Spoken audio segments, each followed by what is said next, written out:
My name's Kelly. I'm a graduate student at SC. I decided to go to graduate school for social work about a little over a year ago. I had graduated from college and I had no idea what I wanted to do with my life. And I'd always thought I was going to go to law school, and then all of a sudden I just didn't want to go to law school anymore. It was kind of a surprise. So I took a job with the Department of Corrections in Wisconsin, which is like the prison system. And it was just an office job. It was something that I had the skills for. And I ended up working with inmates in correctional institutions. And I fell in love with it. I couldn't get enough of prison. I thought it was the coolest thing ever. I still think it's the coolest thing ever. And I found that the kind of work that I wanted to do with prisoners was the kind of work that there weren't many professional staff in the institutions who were able to work with the inmates the way I wanted to. I wanted to really get to know them personally, and you couldn't do that unless you were a social worker. And I'd never pursued or thought of social work before, so I started looking into graduate schools and decided that I wanted to apply to graduate school. And I applied to 4 schools, and I got into all of the graduate schools I applied to, but I chose this one because it was the only one where there's no snow, and I hate snow, so that's why I'm here. I think prison is fascinating. I remember my first visit to prison. I was a senior in college, and I was going with it was a criminal justice class, and we visited a federal prison, which is federal prisons are different from like state prisons, and they're known for their really high security. And I remember it was the first time I'd ever been to a prison. I couldn't get enough of it, and at the end of the day I didn't want to leave. I wanted to stay and hang out with the inmates. And I remember like just passing inmates, like walking down like a corridor, and just wanting, all I could think was, I want to sit down, I want to talk to you, I want to know your story, I want to know everything about you, I want to know how you got here. I want to know what you think of being here. I want to know what your goals are for the future. Do you have goals for the future? You know, where do you see yourself in 10 years? Is this the end of your life, or is there more for you? I just, I wanted to know and get everything out of it that I possibly could. I feel that this is my vocation in every way, shape, and form. I mean, there's a difference between a career and a vocation. A vocation is something you're called to do by God. And I have so much passion for this field that I can't imagine myself doing anything else with my life. I have so much passion for the values of social work, for the idea of helping those that aren't privileged, helping those that the rest of society has just sort of like discarded and left to die. Society has pretty much either prejudged or condemned most people that social workers aid, and I want to be the person that helps them. I mean, if you look in the Bible, one of the acts of mercy that Jesus talks about is visiting those who are imprisoned, and it's something that, you know, in our society we don't even think, why would you go to a prison and visit people?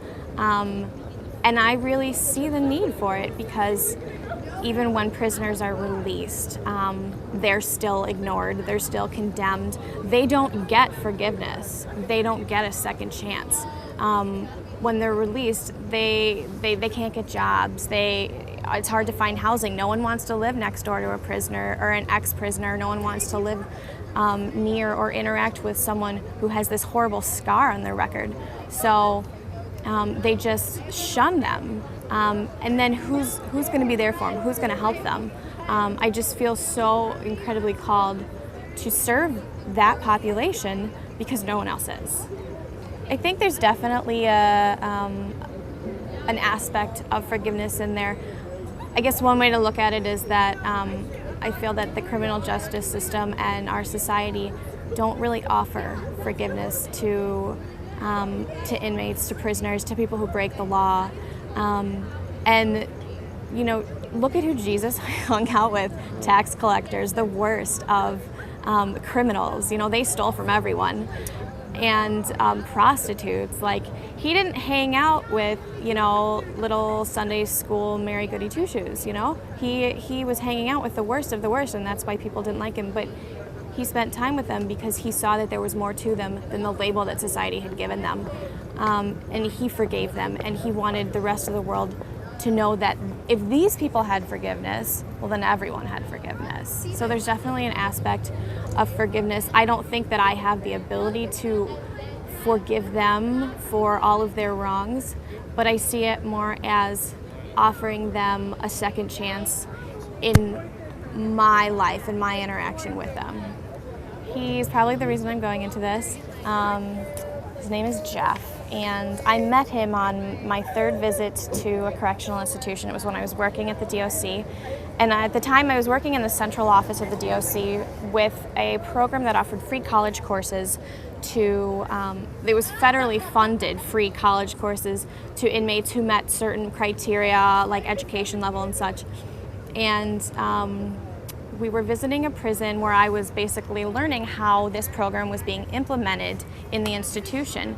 And I was in the library on my downtime, hanging out in the library with a bunch of convicts, and this guy came up to me, and he was about my age, and we started talking, and I found out that he was applying to be in this program that I worked for, and I got his name and remembered it so that I could, like, you know, make sure all of his application materials got processed correctly, because that was my job.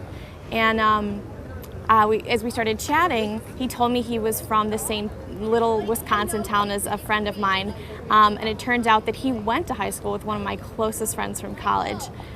He graduated in his class. The guy was my age, and just the more I got to know him, the more I realized this guy's just any other normal guy. You know, he's not a horrible person. He's not like a murderer or a rapist or anything that we picture criminals as. He's a good guy. He's a good guy who made one too many mistakes. And that was the kicker. He made one too many mistakes, and now he was paying for it. And what broke my heart was that I knew that when he got released from prison, he was going to have the hardest time starting his life over again. And he had goals and ambitions, and he wanted to go to medical school, and he wanted to be like a nursing assistant. And I knew in my heart, like, I was proud of him for having all of those goals, but I knew he was going to have the most difficult time trying to achieve them because no one was going to hire him. He was going to have a hard time just getting out of prison and staying out of prison because that's how our system works. And so I remember driving home from the institution that day, and I couldn't stop thinking about this guy and how it could have been me. It could have been the other guy I went to high school with. You know, what is it that kept me from being incarcerated at 22? That this guy, you know, I've made mistakes in my life. Why is it that he's paying for them and he's going to pay for them for the rest of his life when I haven't had to pay for them? Confidence that this is my vocation, absolute confidence. I mean, I have a lot of goals. I don't just want to work in prison. I want to be a correctional social worker, and I'd like to sort of climb the food chain of the correctional employment ladder. I really want to be a warden. I really want to be in the administration and make policy for corrections. It's all about where the money goes. I mean, our focus for the past 20 years, which is why our correctional system is in an awful, awful state, is because our goal has been basically retribution. It has not been rehabilitation. There's no forgiveness. There's no second chance.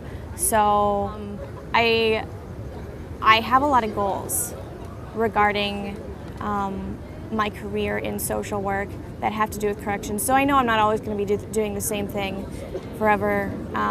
But also I feel so very strongly that this is what God is calling me to do. And when you have a calling like that, you can't deny it, because it's like denying yourself, denying who you are. I think if there is a path or an interest or some area that, you know, you feel called to, or that you have an interest, you know, where it's just sort of being sparked, but you haven't ever explored it, explore it.